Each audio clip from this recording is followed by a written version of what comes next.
There's a certain kind of person who can walk into the most beautiful place on earth, a 5-star room, a breathtaking view, music playing, food waiting, and still feel like something is missing.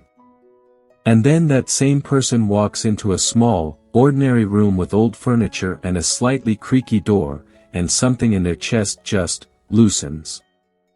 They exhale. They stop performing. They stop holding their face a certain way. And for a moment, they simply exist, without needing to prove anything to anyone. Have you ever wondered why that happens? Why some people feel more peace within 4 familiar walls than they ever feel in front of a crowd, at a party, on a vacation, or even in the company of people who are supposed to make them happy? By the end of this, you're going to understand something most people never actually stop to examine: the real psychological reasons certain people feel more like themselves at home than anywhere else in the world. And it has very little to do with the house itself. It has to do with what home represents to the mind, and once you see it, you'll never look at your own relationship with home the same way again. Let's start with something simple. Home, for most people, is not a place. It's a state of nervous system safety. Your body is constantly, quietly asking one question in every environment you enter: am I safe here to be exactly as I am? In most social spaces, the answer is no. Not because people are hostile, but because most environments outside your home require some form of self-monitoring. You adjust your tone. You manage your expressions. You calculate how much of yourself is acceptable to show. This isn't dishonesty, it's simply how social survival has worked for human beings for thousands of years. But it comes at a cost. Every environment that requires self-monitoring is quietly taxing your energy, even if you don't consciously notice it. Home is usually the one place where that tax disappears. Not because home is perfect, but because home is familiar enough that your nervous system stops scanning for threat, stops performing, and finally rests.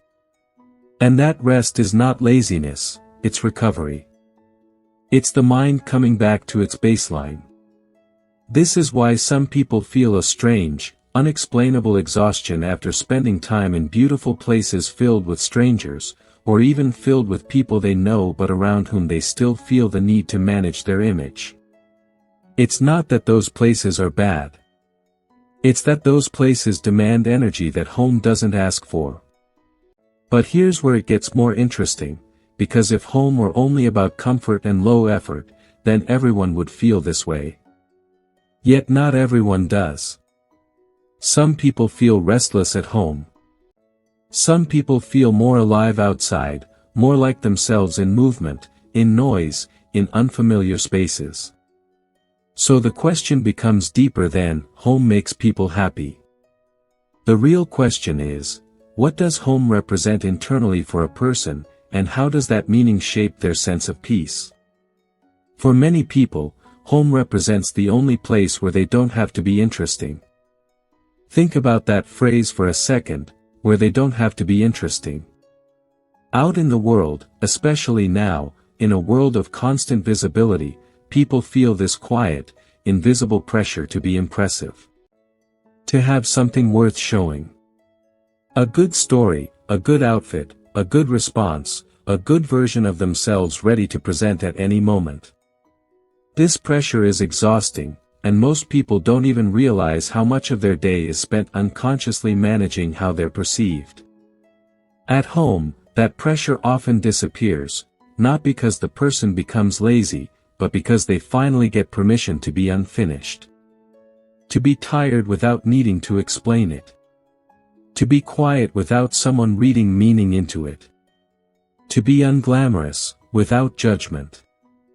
This permission to be unfinished is one of the deepest forms of relief a human being can experience, because a huge amount of psychological suffering doesn't come from actual hardship, it comes from the constant performance of being okay. Now here's something a bit more uncomfortable to look at. Sometimes, the reason a person feels more at peace at home isn't just because home is safe, it's because home is where their ego finally gets to rest. The ego, in simple terms, is the part of the mind obsessed with image, comparison, and being seen a certain way. It's the part that wants validation, that measures itself against other people, that feels small when someone else seems more successful, and inflated when it receives praise. That part of the mind is incredibly tiring to maintain, because it requires constant external feedback to feel stable. At home, especially when alone, or with people who already know and accept you deeply, the ego has nothing to prove. There's no audience to impress. No comparison to make. No image to maintain. That silence, the silence of not having to prove anything, feels like peace. But it's not just peace. It's actually a temporary dissolving of the ego's grip. And when the ego quiets down, even for a moment, something underneath it becomes visible, a simpler, steadier version of you. Some people call this your real self. Others simply call it stillness. Whatever you call it, this is often the actual source of the peace people associate with home. It's not the walls. It's the absence of performance. This is also why some people, despite having a physical house, still don't feel at home anywhere, even in their own house. Because home isn't defined by four walls, it's defined by psychological permission. If a person grew up in an environment where they were constantly judged, criticized, or made to feel like they had to earn love and safety through performance, their nervous system never learned what true safety feels like. So even as adults, sitting in their own living room, their body may still feel like it's being watched, evaluated, or measured. In cases like this, home was never built as an internal experience, only as an external structure. And no matter how comfortable the furniture is, comfort of the body is not the same as comfort of the self. This brings up something deeply important, the difference between a house and an internal home. A house is where your body rests. An internal home is where your identity rests. And the goal of psychological maturity isn't just to find a physical home, it's to build an internal one. Because if your sense of peace depends entirely on a specific address, a specific room, a specific set of walls, then your peace becomes fragile. It can be taken away by circumstances, moving, traveling, losing a space you loved. But if your peace comes from an internal home, a place within your own mind where you no longer need to perform, impress, or prove anything, then no external situation can fully take that away from you. This is where an old, quiet piece of wisdom becomes extremely relevant, even in a modern, secular sense, the idea that the deepest peace a person can experience isn't something found outside of them, but something uncovered within them. Real peace isn't the absence of noise around you. It's the absence of internal conflict within you. A person can sit in a noisy house full of chaos and still feel internally still, if they've done the deep work of accepting themselves. And a person can sit in the quietest, most luxurious room in the world and still feel restless, if they haven't done that same internal work. So then why does home specifically become the place where this internal work seems to surface the most? Because home is repetitive. It's the same room, day after day. The same walls. The same corner where you sit. And repetition strips away novelty, and when novelty disappears, you're left facing yourself. There's no new environment to distract you, no new social role to hide behind, no new stimulation to numb your thoughts. This is exactly why some people find home unbearably peaceful, and others find it unbearably uncomfortable, because if a person hasn't made peace with themselves, being alone with their own mind, in a quiet, familiar space, can feel almost unbearable. Silence forces reflection. And reflection, for someone avoiding unresolved emotions, feels threatening. This is actually one of the most overlooked truths about human behavior. Many people fill their lives with noise, travel, social plans, and constant movement, not necessarily because they love excitement, but because stillness makes them face parts of themselves they haven't processed yet. Movement becomes a form of avoidance. And home, being still, becomes the mirror that reflects back whatever hasn't been dealt with internally. So when someone says, "I feel happiest at home," what they're often really saying is, "I have made enough peace with myself that stillness doesn't scare me anymore."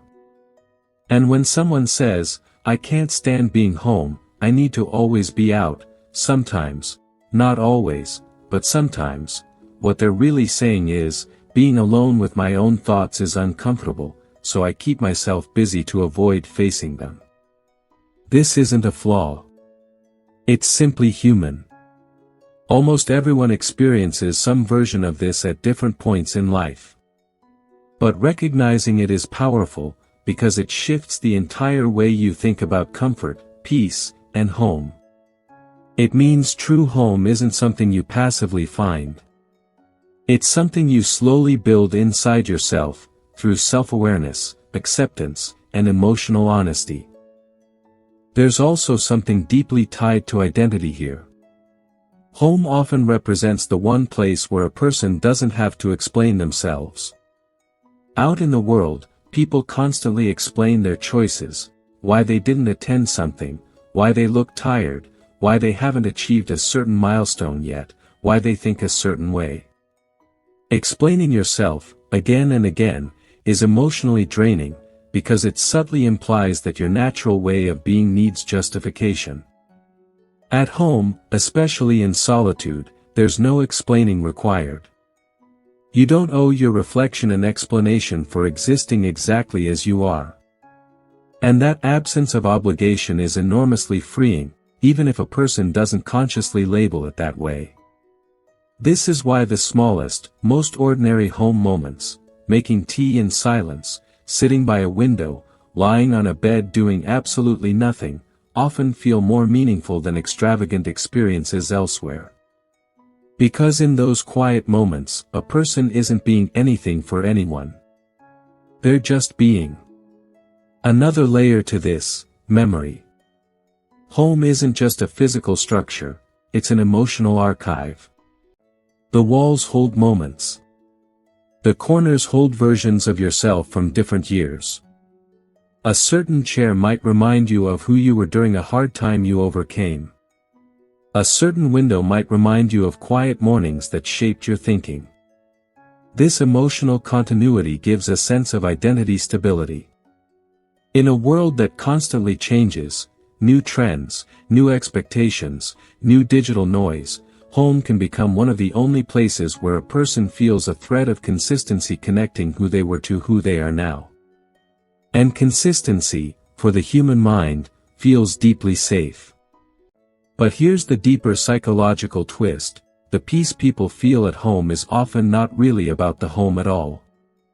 It's about permission. Permission to stop performing. Permission to be tired. Permission to not have an answer. Permission to sit in silence without needing to fill it.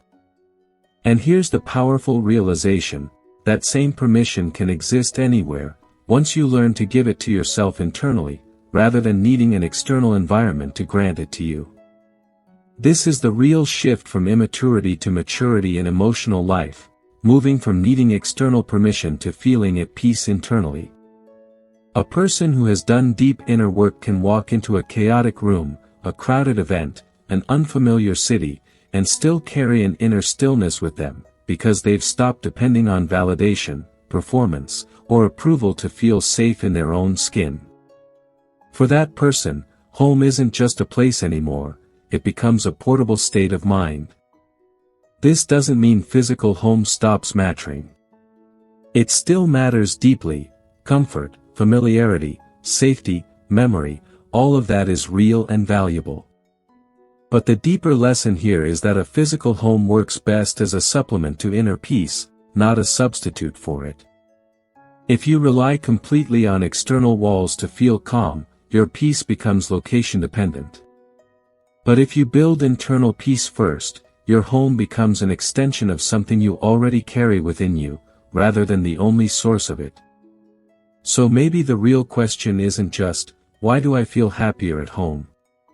Maybe the deeper question worth sitting with is, what does home give me permission to feel, that I haven't yet learned to give myself?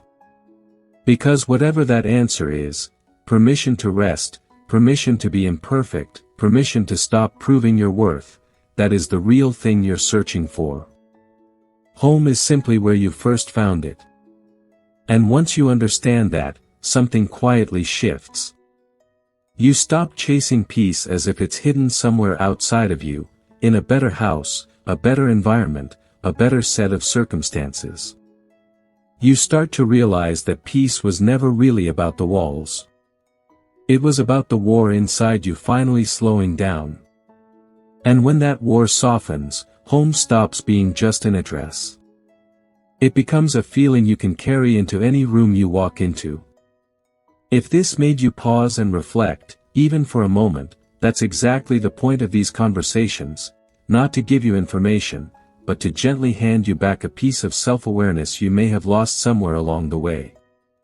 If you'd like more of this kind of quiet, honest reflection on the human mind, consider subscribing, and if a specific line here resonated with you, share it in the comments.